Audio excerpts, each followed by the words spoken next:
Thank you for joining us on this virtual tour of L.M. Montgomery's Ontario. L.M. Montgomery spent most of the first 37 years of her life in Prince Edward Island and set most of her novels, stories, and poems there. Her first and most famous novel, Anne of Green Gables, was written in her home in Cavendish, Prince Edward Island. However, her life changed forever on July 5, 1911, when she married the Reverend Ewan MacDonald. Ontario would be their home thereafter. They would live in Leaskdale, Norval, and finally in Swansea, a suburb of Toronto.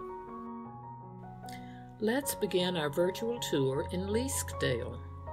After their 2-month wedding trip to England and Scotland, Maud and Ewan made their way to Leaskdale, a small village about 45 miles northeast of Toronto. They arrived in late September.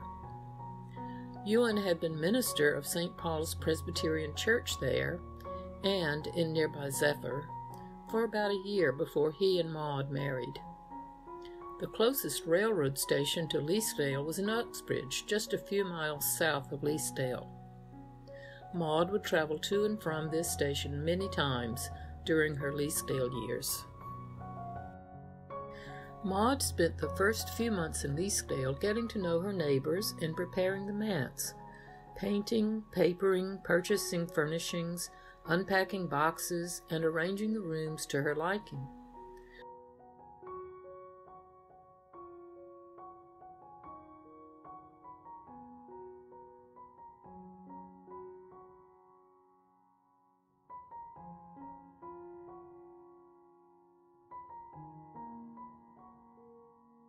The house was of white brick with a generous front porch, parlor, library, dining room, kitchen, 2 staircases, and 4 bedrooms upstairs.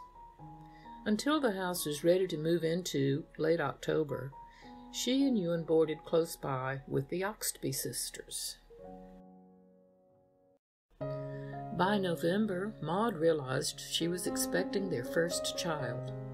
Chester was born the next July.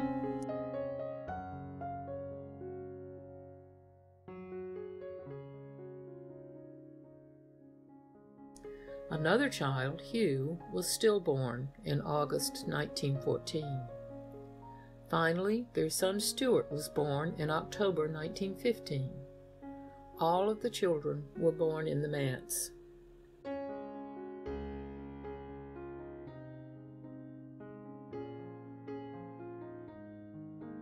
In addition to Maud's many duties as a minister's wife and mother of 2 small boys, she continued to write stories, poems, novels, and articles. Over the 15 years the family lived in Leaskdale, Maud would write and publish 8 novels: Anne of the Island, The Golden Road, Anne's House of Dreams, Rainbow Valley, Rilla of Ingleside, Emily of New Moon, Emily Climbs, and The Blue Castle. She wrote 2 collections of stories, Chronicles of Avonlea and Further Chronicles of Avonlea, and a volume of poetry, The Watchman. Her autobiographical series of articles, The Alpine Path, was published in 1917. In addition, she also wrote long passages in her journals and corresponded with several pen pals. World War I and difficulties with her first publisher, Elsie Page, took place during the Leaskdale years, causing Maud much distress. However, visits from friends and family members, along with occasional trips to Prince Edward Island, eased some of these worries for a time. Maud's dearest friend, her cousin Frederica Campbell of Park Corner, Prince Edward Island, visited Leaskdale often. In 1919, Fred contracted the terrible influenza that was sweeping across the world. Maud went to Montreal to help her through the illness, but Fred did not survive. Her death was a terrible tragedy for Maud, and she missed her for the rest of her life. After the MacDonalds left Leaskdale in 1926, The manse served as a private residence and a boarding house for a number of years. In 1993, the township of Uxbridge purchased it and held it in trust before transferring ownership to the L. M. Montgomery Society of Ontario in 2013. A few years later, the LMMSO purchased St. Paul's Presbyterian Church across the road, installed a lovely garden, and commissioned a bronze sculpture of Montgomery.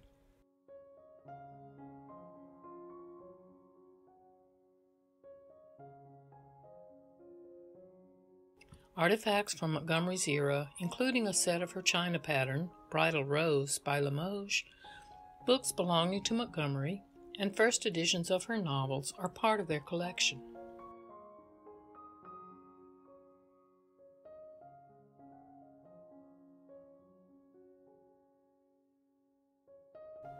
A large portrait of Montgomery by Arnold Hodgkins, unveiled in Uxbridge in 1974, was eventually installed in the manse foyer.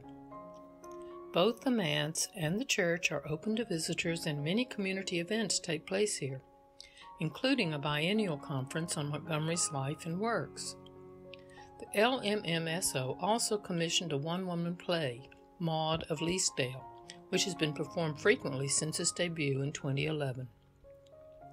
Specialty tours that include tea and scones, either at the church's interpretive center or at the manse, are offered by reservation.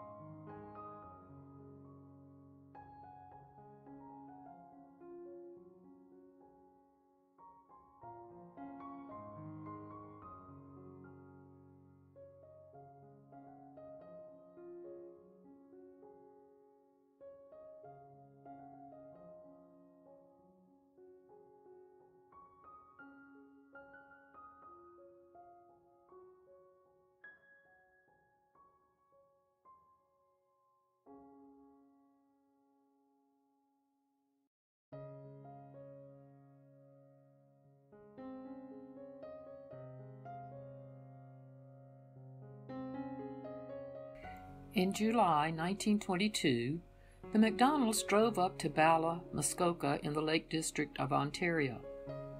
During their 2 weeks in Bala, they stayed at Roselawn, overlooking the Muskosh River. They took their meals nearby at the home of Mrs. Pikes. Maud spent a good deal of time daydreaming, as she called it, while looking out over the river. A few years later, she set The Blue Castle in Muskoka, her only novel not set in Prince Edward Island.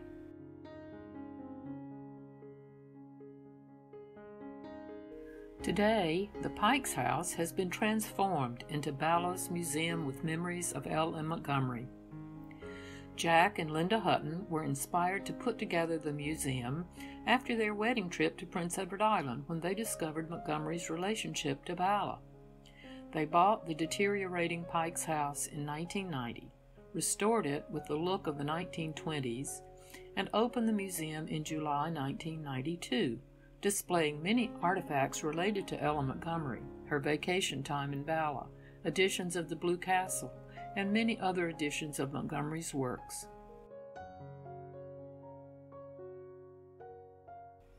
A dollhouse replica of Green Gables, dioramas featuring scenes from Anne of Green Gables, such as Anne and the liniment cake, Anne cracking a slate on Gilbert's head, a schoolroom scene, Anne and Diana's raspberry cordial scene, and much more are in the museum.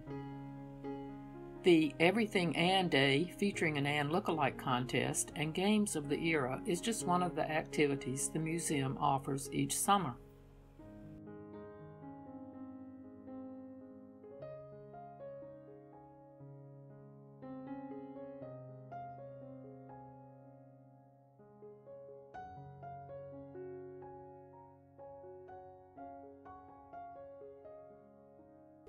When Jack and Linda discovered a copy of the sheet music for the 1919 silent movie Anne of Green Gables, they began to search for more information about the film. The cover of the sheet music depicted the movie version of Green Gables house, and Jack and Linda soon found that it was the Fairbanks house in Dedham, Massachusetts.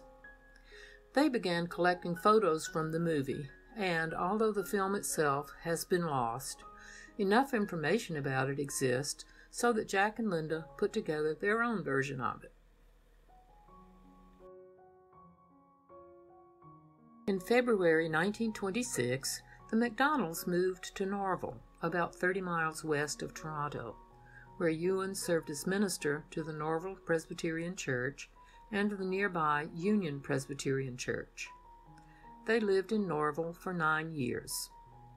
The large church and comfortable manse on the banks of the Credit River quickly became a favorite place for Maud.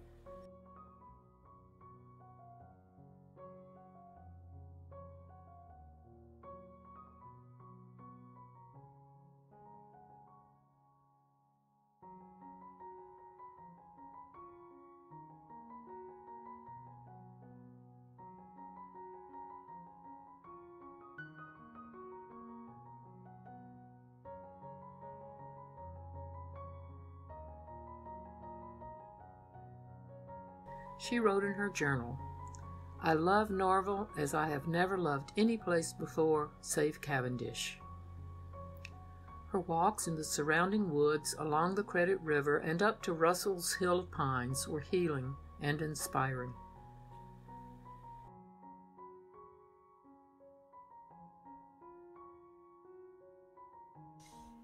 Maud continued writing and published several more novels: Emily's Quest, Magic for Marigold, A Tangled Web, Pat of Silver Bush, and Mistress Pat.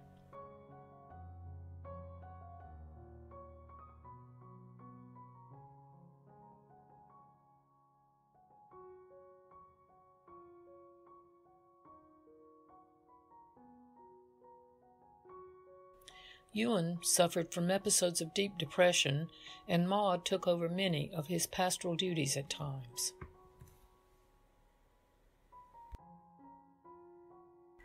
The MacDonalds quickly became friends with the Barraclough family, who lived in nearby Glen Williams, and they enjoyed visits with them in their elegant home.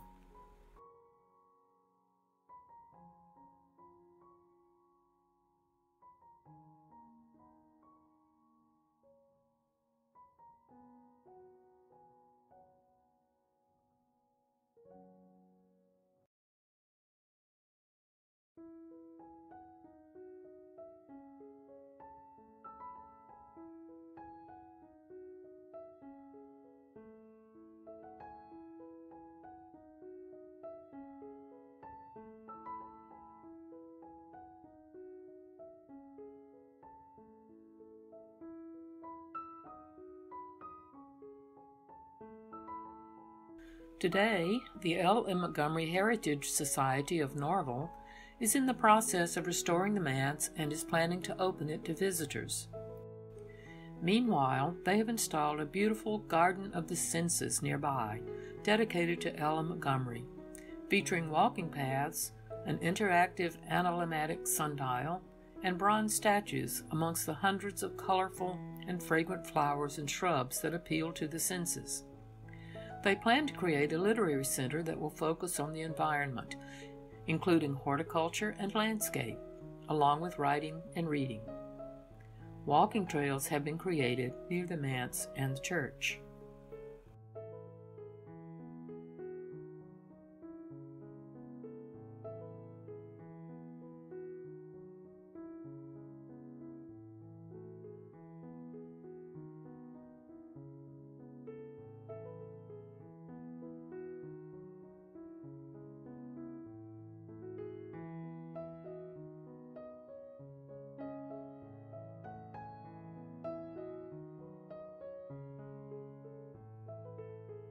By 1935, the MacDonalds were ready to retire and bought a newly built home in Swansea, a suburb of Toronto near the Humber River. They called their new home on Riverside Drive Journey's End. Here Maud wrote several more books: Anne of Windy Poplars, Jane of Lantern Hill, and Anne of Ingleside. She had just finished The Blythes Are Quoted, when she died in this home on April 24, 1942. Today, Journey's End is privately owned and is not open to the public. A parkette across the street was dedicated to the memory of Ella Montgomery in 1983. In addition to these Ontario sites in Leasdale, Bala, Norval, and Toronto, the University of Guelph Library and Archives holds a vast collection of Montgomery's journals, photographs, scrapbooks, and artifacts which visitors can examine. Contact the archives to make arrangements. Clearly, the dedication of many volunteers and scholars who have worked so diligently has assured that memories of Ella Montgomery in Ontario will endure for many years to come.